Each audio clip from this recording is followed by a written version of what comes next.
టాలీవుడ్ లో ఇతర ఇండస్ట్రీల సినిమాలు కూడా మాస్ రచ్చ చేయడం మనం అప్పుడప్పుడు చూస్తూనే ఉన్నాం. కాగా ఇప్పటి వరకు రిలీజ్ అయిన డబ్బింగ్ మూవీస్ లో ఒకప్పుడు భారీ కలెక్షన్లతో దుమ్ము దుమారం లేపిన సినిమాలు కొన్ని ఉన్నప్పటికీ రీసెంట్ టైమ్ లో వచ్చిన సినిమాలలో మాత్రం చాలా కొన్ని సినిమాలు మాత్రమే అంచనాలకు మించి తెలుగు రాష్ట్రాల్లో జోరు చూపించాయి. ఇక డబ్బింగ్ మూవీస్ పరంగా తెలుగు రాష్ట్రాల్లో అత్యధిక బిజినెస్ లను సొంతం చేసుకున్న సినిమాల విషయానికి వస్తే ఎవ్వరికి అందనంత ఎత్తులో ఇది వరకు 2.0 సినిమా ఉండేది. కానీ ఆ రికార్డును తర్వాత కేజీఎఫ్ చాప్టర్ 2 సినిమా బ్రేక్ చేసింది.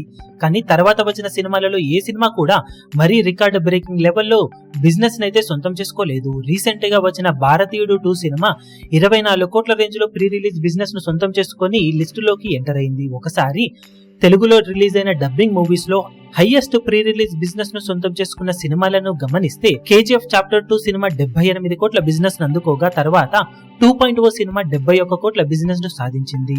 తర్వాత ఐ మూవీ 39 కోట్ల బిజినెస్ ను అందుకుంటే కాలా మూవీ 33 కోట్ల బిజినెస్ ను, కబాలీ మూవీ 31 కోట్ల బిజినెస్ ను, రోబో మూవీ 27 కోట్ల బిజినెస్ ను అందుకోగా ఇప్పుడు భారతీయుడు 2 24 కోట్ల బిజినెస్ ను సాధించింది. తర్వాత సింగం 3 మూవీ 20 కోట్ల రేంజ్ లో అప్పట్లో బిజినెస్ ను అందుకోగా రీసెంట్ టైమ్ లో వచ్చిన ఏ సినిమా కూడా మరీ రికార్డ్ బ్రేకింగ్ బిజినెస్ అయితే అందుకోలేదు.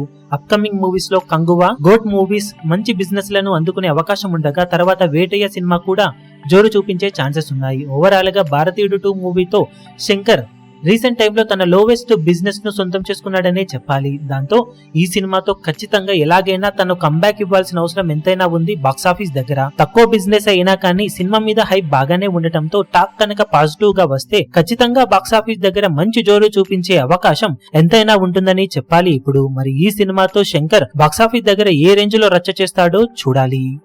ఈ వీడియో మీకు నచ్చినట్లయితే లైక్ చేయండి, షేర్ చేయండి, ఛానల్ ను సబ్స్క్రైబ్ చేయడం మాత్రం మరవకండి. ఏ చిన్న అప్డేట్ ను మిస్ అవ్వకూడదు అనుకుంటే బెల్ ఐకాన్ ను ప్రెస్ చేయండి.